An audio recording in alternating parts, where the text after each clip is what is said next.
Welcome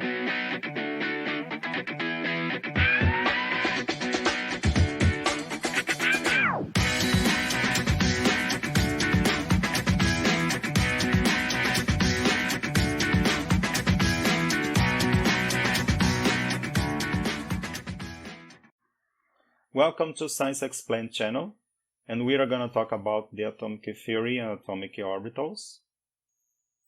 And what is the atom?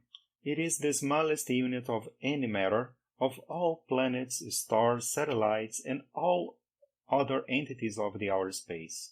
The word atom was coined by Leucippus at the 5th century BC from a Greek word atomos, which means indivisible. And here we have the timeline of the atom's history. It begins with John Dalton in 1805 to 1808. After that, Joseph Thomson in 1897 to 1904.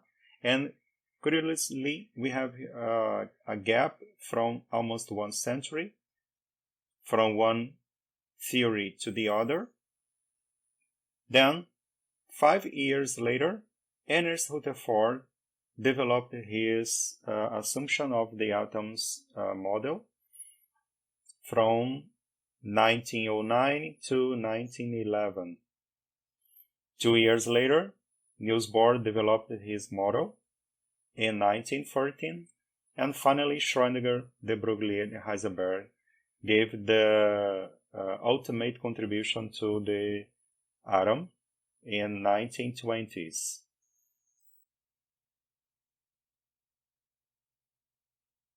And let's talk about John Dalton's model. In his book, A New System of Chemical Philosophy in 1808, Dalton established that all matters are composed of atoms that can be created or destroyed. 3 years earlier, Dalton determined the atomic weights of 21 elements. He also found that the atoms of the same element were identical in weight, and he gave specific symbols for each element, as we can see here, the symbols that he draw for each element, each one with a specific atomic weight.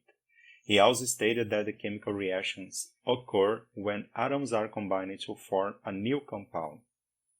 As it is displayed in his book, one atom of A plus one atom of B given one atom of C, a binary compound, one atom of A plus 2 atoms of B given one atom of D, a tertiary compound. For example, let's assume this as atom A and this as atom B, reacting to form the binary compound C.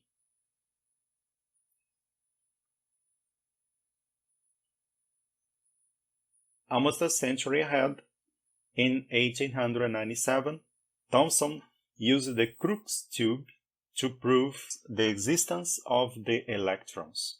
The Crookes tube is an electrical discharge tube emitting cathode rays that are actually electrons from the cathode to the anode after ionization of the residual air by applying a high voltage between cathode and anode. This is the pictorial representation of the Crookes tube. What we have here, a partial reduced atmospheric pressure.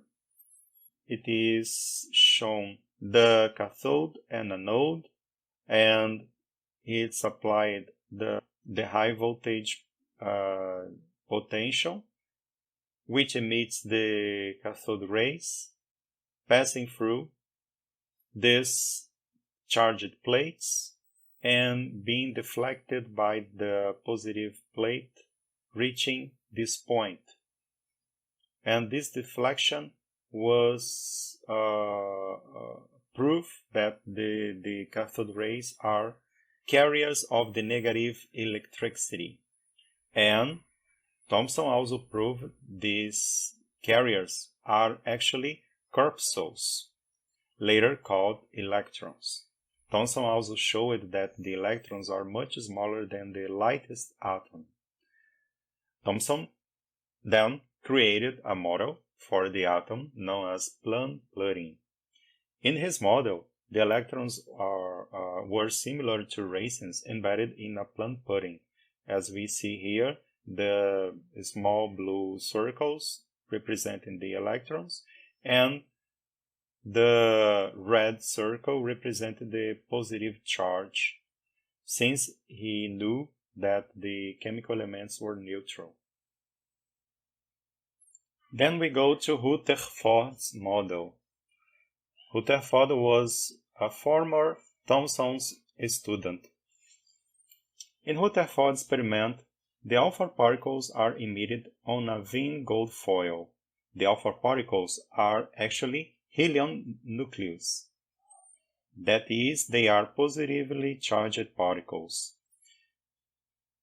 Rutherford tried to prove Thomson's model. If it was correct, most or all alpha particles would have a large deviation when hitting the metal foil, since in the plant pudding model, the large area was made of the positive charge. Then it was to occur a large electric repulsion. But actually, most of the alpha particles pass through the metal leaf with no deflection. We see here the pictorial representation of the Rutherford experiment. This is the alpha source emitting the alpha particles, and most of them passing through the metal foil with no deflection to the detector. And a small part is deflected to a second detector. Then, the 1909 Rutherford experiment showed that the nucleus was small and dense. Then we go to Bohr's model. In 1913, Bohr and his colleagues developed the first quantum model of the atom, which was known as the old quantum theory. It was obtaining the spectral lines of the hydrogen, which had a good agreement with the experimental results of the hydrogen spectral lines. In the Bohr's model, electrons have specific orbits around the nucleus. As we can see here, electrons occupy a specific shell orbit, which was later known as KLMNOPQ shells. However, Bohr's model violates the Larmor formula of the electrodynamics. In the case of the Bohr's model, electrons would collide with the nucleus after releasing the energy. We see here in these animations the helium-4 with 2 electrons in the first orbit, beryllium-9 with 2 electrons in the first orbit and other 2 electrons in the second orbit. Finally, we have the wave quantum mechanics model. Actually, there were 2 quantum mechanics developed in the 1920s. Heisenberg developed the matrix quantum mechanics and Schroedinger developed the wave quantum mechanics. Heisenberg also developed the uncertainty principle, where it's not possible to know the momentum and position of the electron at the same time. Schroedinger was influenced by de Broglie's work, where he found that the electron behaves as wave and particle at the same time, known as the wave-particle duality. Then, Schroedinger developed the eigenvalue equation to obtain the wave function for the hydrogen atom. We see here that the wave function vibrates, but the square of the wave function is stationary, and the square of the wave function is the probability of finding the electron, while the wave function itself contains all the information about the atom. As a consequence of the Schrödinger equation for the hydrogen atom, it was obtained 3 quantum numbers, and the 4th quantum number, spin, was later incorporated.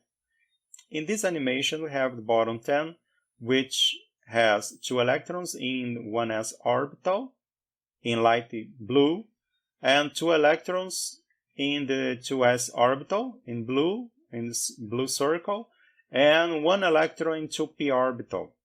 And we show that these wave functions vibrate, but the square is stationary. The main consequence of the Schrödinger equation for the hydrogen atom is the atomic orbitals. But the atomic orbitals was only possible to obtain with the help of three French 18th century mathematicians, Legendre Laplace, and the 19th century French mathematician Laguerre. The product of the radial function and angle function gives the all possible atomic orbitals, so-called wave function psi. Then psi is the product of r, radial function, and epsilon, the angle function. The angle function and the radial function are not simple equations. Actually, they are very complicated.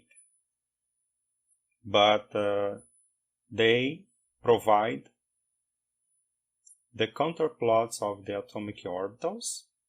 We see here 2p orbital with one node and 3p orbital with two nodes, and the 3D plots of the atomic orbitals, in this case 2p orbitals in x direction and y direction.